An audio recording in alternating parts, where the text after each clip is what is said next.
Hello, everyone, and welcome back to Spin and Prog with me, Tara.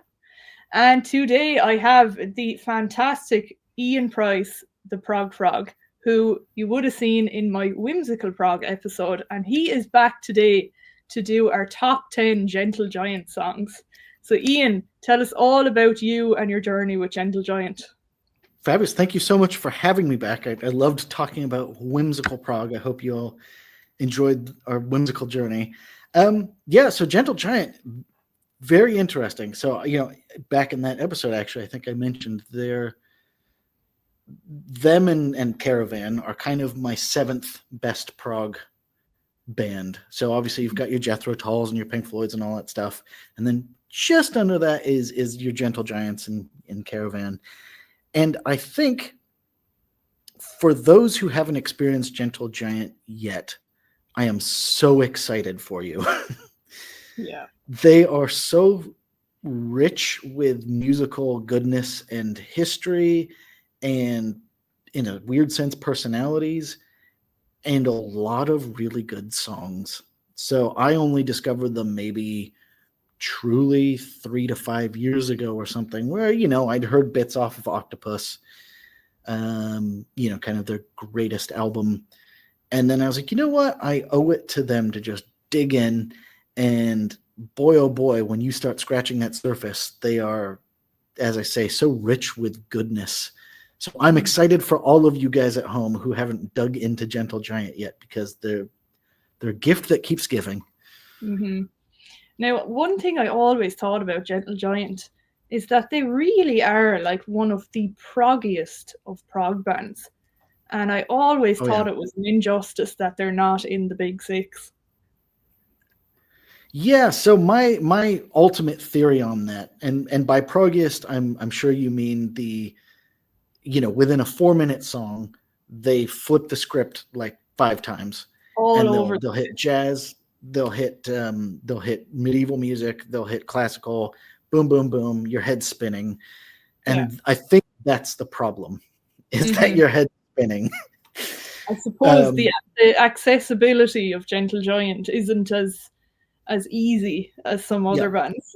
And I think it's like, Pink Floyd, you can get together with some folks in your garage and you can do that. That's something that is accessible to you. If you're a little bit better at music, you can give Yes or Jethro Tull a try. If you study forever and ever and ever, Gentle Giant's still going to be a little bit out of your reach. Like, there's just something inaccessible about them initially, and then they'll grow on you, I swear. Yeah. And I think the other thing I really love about Gentle Giant, and we're about to talk about some of their best songs, but really listening for how they made everything interesting in an orchestration sense. Yeah. So they play 8,000 instruments and they play them in every conceivable way and throw them in randomly. Like, it's wonderful. But they have 2 main singers, maybe 3, but everyone gets in on the action. So their vocal harmonies are so interesting and so integral to their sound that, again, you can really dive into all that. Mm-hmm. So they're one of my favorites to watch live footage of. You're watching this mad band go all over the place, then they'll stop, put down all their instruments and pull out recorders and solo in unison. Pure madness. So I reached out to Ian about doing a top 10 list of songs, and I explained to him that I love when people do their own personal favorites. So not a definitive list of top 10s, because a lot of people do that, like, this is the list and that's that. Whereas I find, if you talk about something more with your own opinion, what songs resonate with you, what do you love? It's just more interesting that way. So I'm going to let you go first, Ian. What is your number 10? Well, I actually think in just a bit of insight into the Gentle Giant best of list, I actually found it really hard to pick that that best of list because there's so many subgenres to Gentle Giant. And yeah, I actually would think it would be really hard to find that one list. And that's something, again, I'm excited for all of you at home because you can find your top 10 list. Exactly. But yeah, I will happily start with my number 10 if you would like. So kind of after the Gentle Giant, well, I don't really know if it was a commercial success, but the critical success of Octopus and then Glass House and Power and Glory, they come to 1960. Well, they do another album, which we'll talk about in a second. But at 1967, they come to their album Interview. And my number 10 is Empty City from this album. And what I find to be interesting about Empty City is I forget all the time because when you're like madrigal, jazz, weird band, you think, ugh. I mean, I think that's the first thing you'd think. No, they rock. Yeah. Like they hit a groove and they can really rock. So Empty City is a good song, pretty normal, like lyrics, pretty normal, everything. It just rocks. So Empty City off of Interview. Good pick. That whole album. I had to write down all of the Gentle Giant songs that I love, and I had about like 28 or 30 songs. Yeah. I was like, how am I going to narrow this down to 10?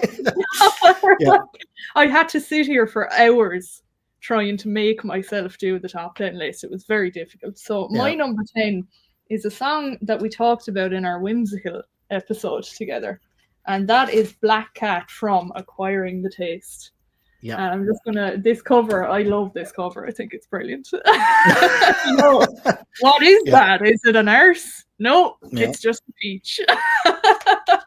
So Black Cat being a very mysterious kind of slinky song about this cat, but when you look deeper, it's actually about a female.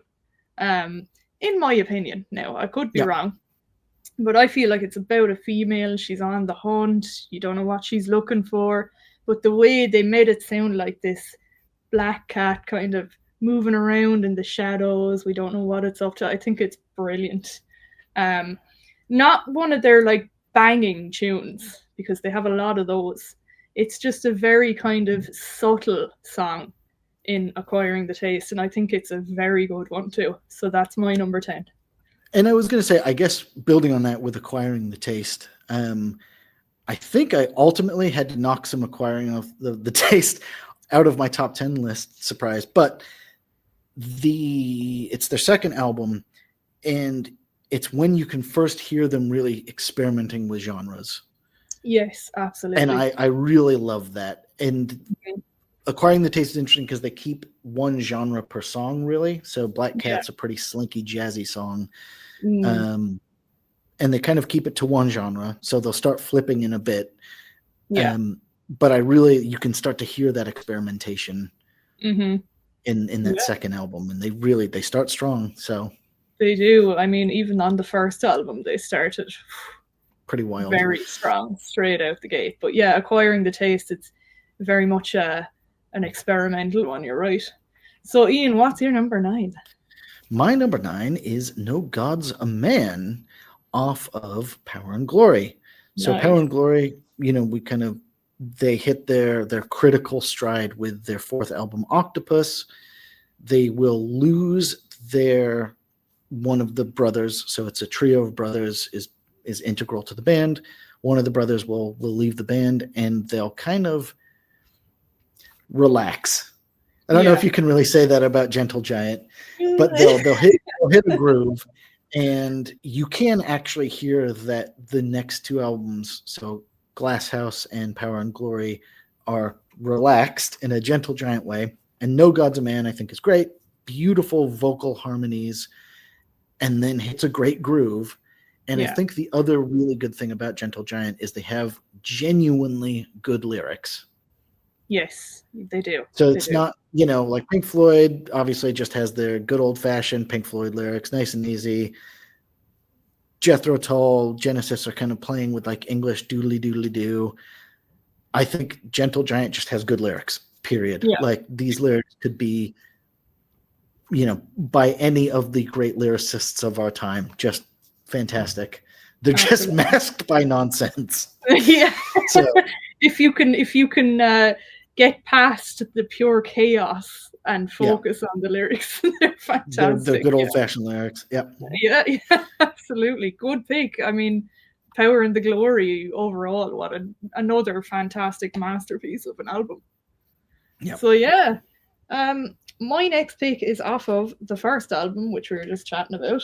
Oh, interesting. So I don't have it here, but I tried to pick as little as possible as I could off this album, because I don't know what it is. I think it's incredible to have come out 1970, straight out the gate, your first album. It's full of incredible tunes.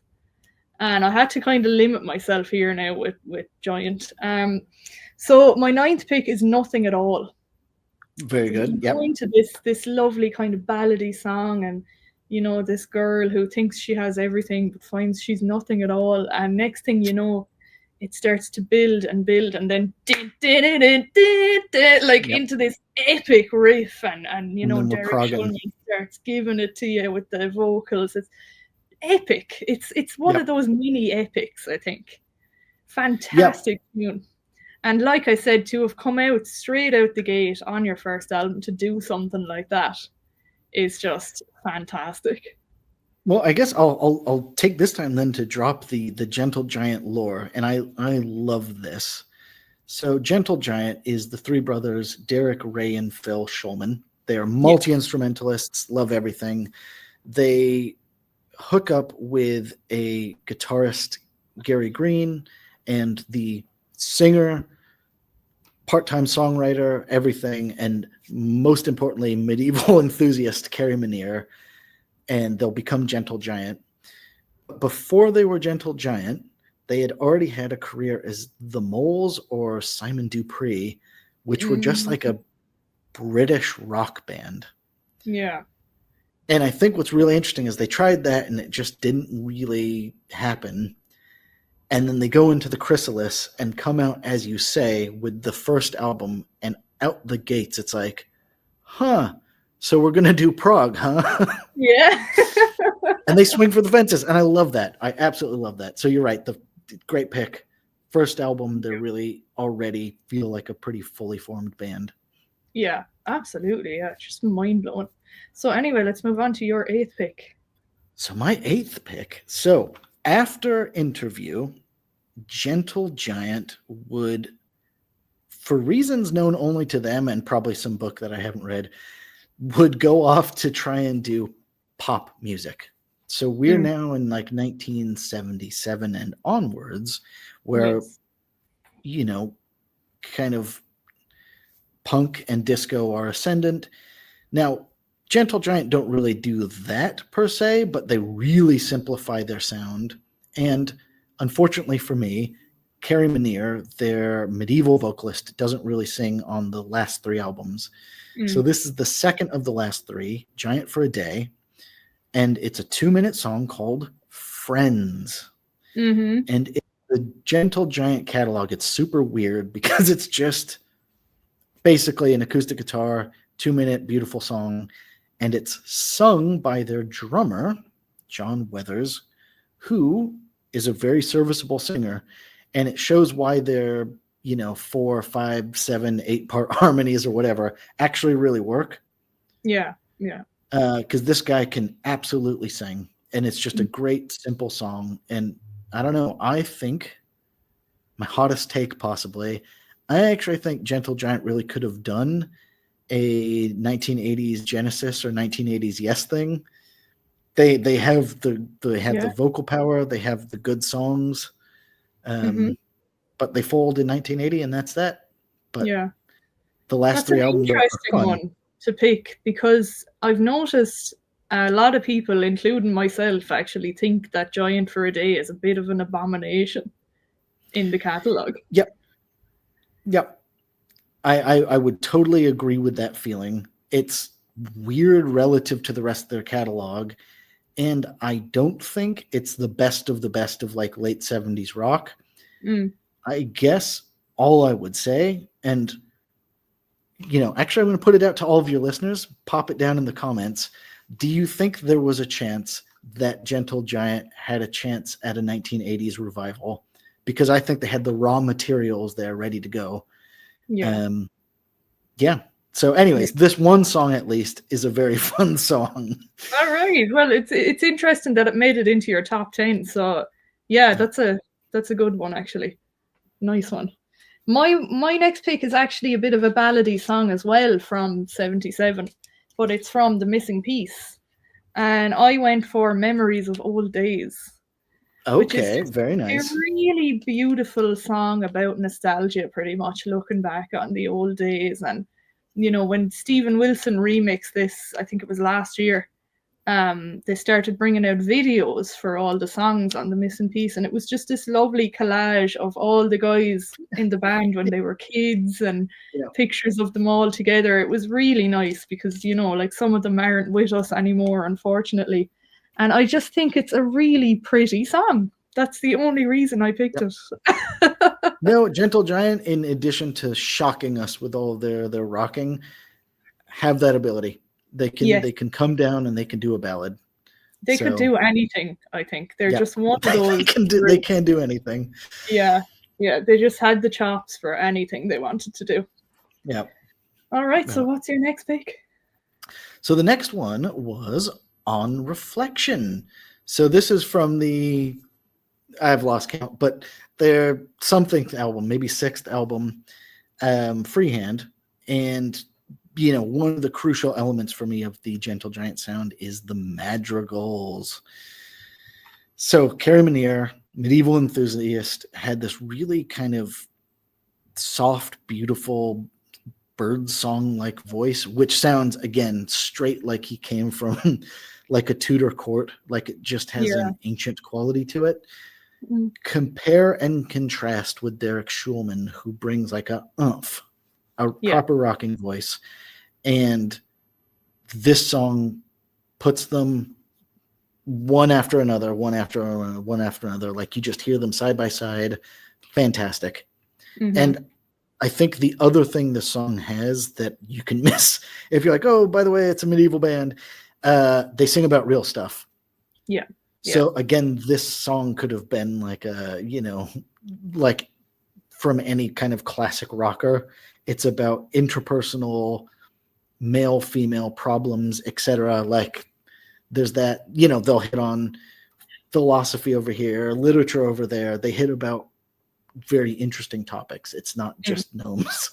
Yes, absolutely. Yeah. Wow, that's a great pick. I love that song. Fantastic. That's not on my list. But no, honestly, it's just a kid in the candy shop with Gentle Giant. Everything could be on your list. So I know, like I'm hearing things you're saying. I'm like, oh, I left that out, but I had to pick this instead. It's just like, oh, so annoying. But my next one is, again, Acquiring the Taste is getting a bit of attention. This is the first song I ever heard by Gentle Giant, and that's Pantagruel's Nativity.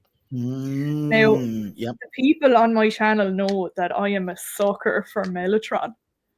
And when I heard this song with the beautiful guitar riffs and this swelling Mellotron behind it, I was like, oh my God, I love it. It goes off into a very strange, weird melodic harmony thing with them as they do. And it's just a really cool song based off of some 16th century literature. Yep. I don't know. Gentle Giant for you. Why it spoke to them. And I think Pantagruel himself is a giant. Yeah. Or maybe Panurge is the giant. One of them is. But like, it'll come back. This lore will come back. So. Yeah, exactly. Someday I'll read that book. Yeah, no, I haven't the head for that kind of thing. No. Just experience. Well, and it's and you have to read it in its original, 17th century French as well, or else what are you doing? All right. But great pick. Yeah. I think it's a fantastic song. I'm terrible. I hear Mellotron, and I'm just like, you have me. Yeah, I'm with you there. It gets under the skin. It's wonderful. It does. All right, so what's your next one?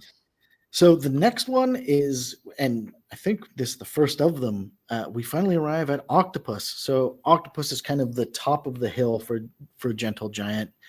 It's their fourth album. They're firing on all cylinders. They do everything they do exceptionally on this album. And I have picked Knots.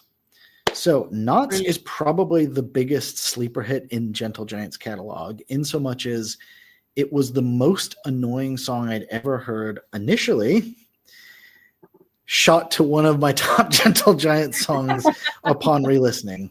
Yeah. So it is a wild vocal web that explodes into just a great rocking song. And again, they're talking about psychiatry, I believe, the writings of some sort of J.D. Lang, L.D. Lang, one of them. Anyways, I mean, they're singing about some sort of something, and you can hear real lyrics in it all.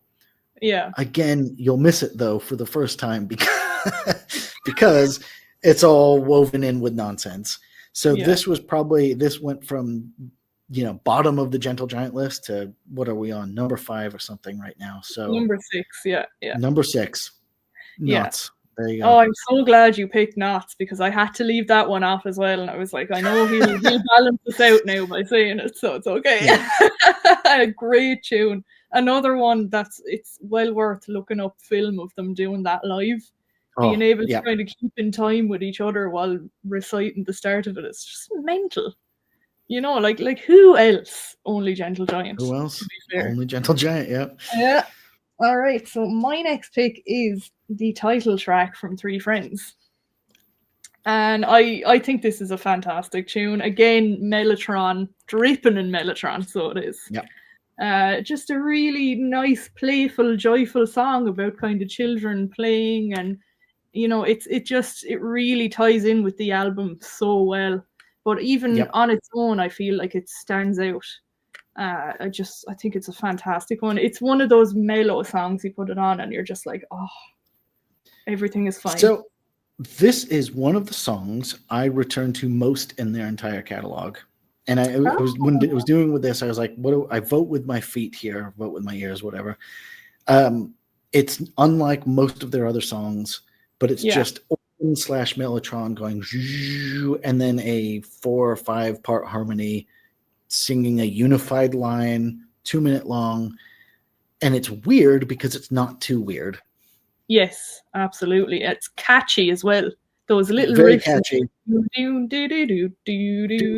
just, it's and I think it's like it's a mellow song. Yeah. And then they add in their Gentle Giant magic, and that's Gentle Giant. Simple but effective. Simple but effective. Okay, so what number was that? 1, 2, 3, 4, 5. So that was number 6 for me. So what's your number 5? My number 5 is Advent of Panurge. Hey. So this is probably their signature song. So it's the first song off of this Octopus album we've all been talking about. And it's just a wonderful sampler of everything they do. Yeah. So again, it talks about this kind of pantagruel world of 17th century literature that they're referencing.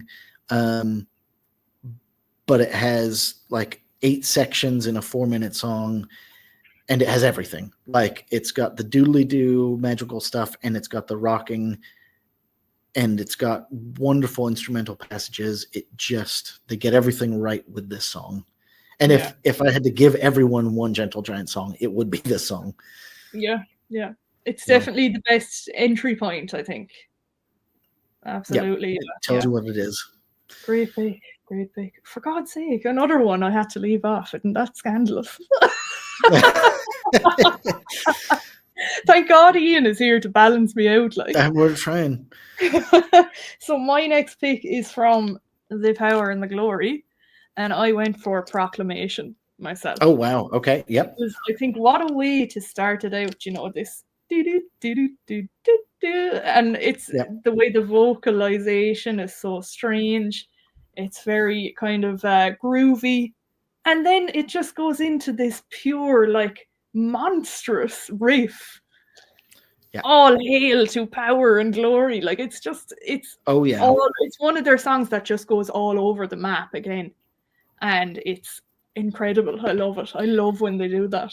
And I think that's another really good bit about, talking about them switching genres so fast. I think you get a lot of amazing contrast and a lot of great color in Gentle Giant. Mm-hmm. So, you're saying you can start soft and get rocking and huge pretty quick. Yeah.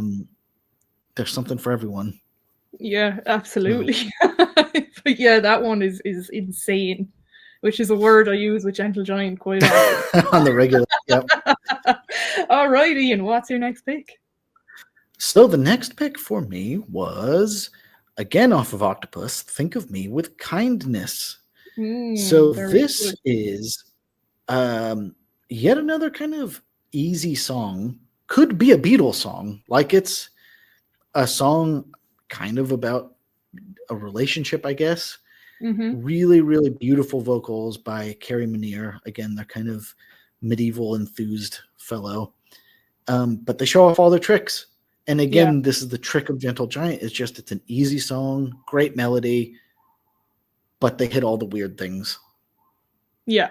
And again, the Beatles could have written it. Like, it's just an accessible song. Mm-hmm. Yeah, nice one. Nice one. You like Octopus a lot, do you? You've picked a few songs. I wouldn't have thought so. I mean, I think it's just, Octopus in many ways is their revolver, where, I could imagine the real nerds, like Acquiring the Taste or like Interview or whatever. Like, you could get into another album for sure. But I think in terms of a sampler of what they do and they get everything right, Octopus is a wonderful album. Yeah. And that and kind of Power and the Glory are the two, just they hit all the good notes. So yeah, nice one.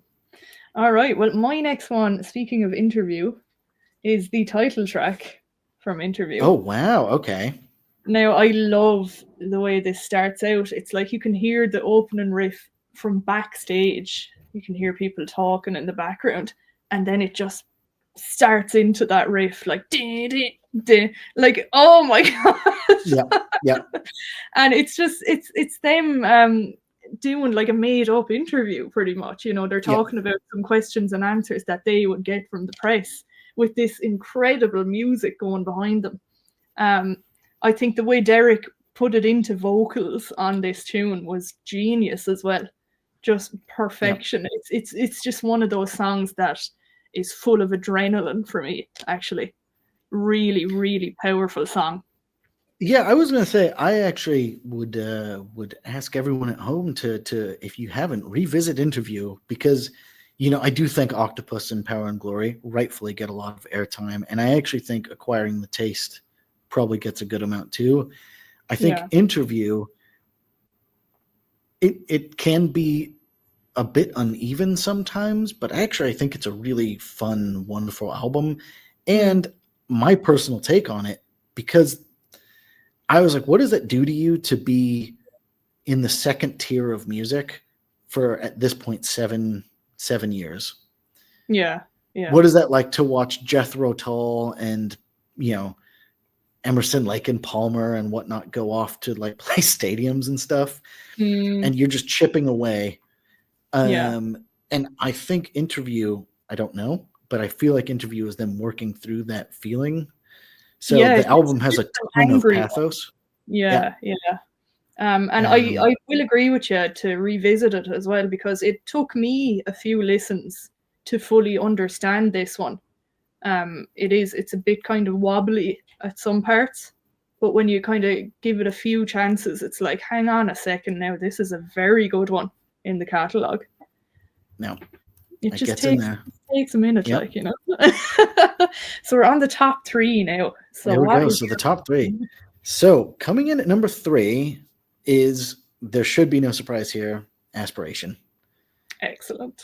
And I mean, damn, like, and I think this is what happens when an interesting band does a simple song. So it's just acoustic guitar, little keyboards, and this one doesn't actually have Derek. It's just Carrie Meniere singing a solo melodic line about basically, he's talking to a figure of authority or whatever.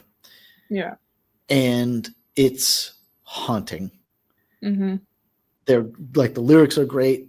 It's kind of like a whisper where you have to lean in to hear the song. And whilst you're metaphorically leaning in to your phone, you tumble into the song. And I don't know, like it reels me in, and it's just fantastic across the board. It is. Yeah. So It's just... when an interesting band does a simple song, comes together, mwah. Yeah. Yeah. There's nothing more to say about that one. It's just one of those perfect tracks. Yeah. It's beautiful. Sure. Yeah. Yeah. Great pick. Jesus, your list is fantastic. All right. My next one is from Octopus. Yay! Finally. And I chose Cry for Everyone because I think brilliant song. Someone just scrambling for like a deeper meaning and understanding of life and like where they belong. Again, like you said, they write lyrics about real things, you know. They're not just this crazy, insane band, but the instrumentation in this is incredible. Carrie Meniere is on fire on this track. The things he's doing with the keyboards are just nuts. So strange, and it is just mwah. And I think I think Cry for Everyone was maybe one of the first times where, well, I mean, Octopus in general is the first time where I feel like Derek Shulman hits the almost classic rock star he's meant to be. Yeah. But when he hits that, if I could cry, I would cry for everyone. When he hits that line, he has such a amazing mid-1970s. I mean, this is 1971 or whatever it is, but he's got like that mid-70s classic rock punch to his vocals. And it's, excellent. He was brilliant. Even his stage presence and everything, just he looked like a pure god up on that stage with the way he was able to. He was meant to be a frontman. Take control. Yeah, absolutely.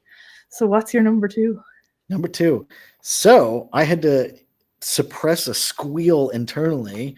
It is Three Friends. Well, as I said, I vote with my ears, but I don't even think of Three Friends when I think of Gentle Giant.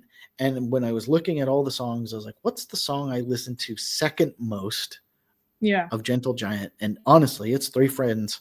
So as we said, the final track of their third album, concept album about three friends. And it's just the summation. Yeah. Three friends going through life. Yeah. Weird because it's not weird. Fantastic song. Just wonderful, wonderful tune, actually. Yeah. Oh God. Okay. Number two. The very first song in the whole catalogue, Giant. I am a big fan of this song. The way they start out with the lyrics, you know, the rise of a high expectation, and it's just so weird. The kind of string section in it, the trumpets, see the world in the palm of his hand. Like, it's just crazy. I think it is an incredible tune to come out with as your very first song that you're introducing yourself to the public with. Yeah, they swung for the fences, as you say. They just went all out, and I love this song. I think it is so powerful, and it just pulls you in. Like, you know, when you're getting into Gentle Giant and you hear this, it's like, okay, I have to give these guys more. Yep. So yeah, that is my number two. Fantastic. All right, Ian, here we go. Number the one. Big Kahuna. So it's funny, when I sat down to write my list, and of course I wrote it on parchment with a quill. I was just sitting there with my quill hovering above the paper because I was like, I know what the number one is, but I don't know what to say about it because it's just amazing. And it is I Lost My Head off of 1976's Interview. Awesome. And this song just has the best of absolutely everything they do. Yeah. And it's like when they're like, what's John Weathers's, best drum performance? It's this song. What's the best Mellotron line? It's this song. What's the best of both of the lead vocalists? It's this song. And, I think the only song or the only like classic Gentle Giant thing it doesn't have is the like the madrigal harmonies. But other than that, like it actually, even at the beginning, it starts with like them plucking, plucking stringed instruments and stuff. And it sounds like a little harpsichord and everything. So they hit every single note that makes them good, and they hit it in the best way possible. And this subject matter, I'm not entirely sure what it's about. I think he's lost his head in the context of an interview that went south. Yeah. But he and Carrie Minier put so much power into both of their sections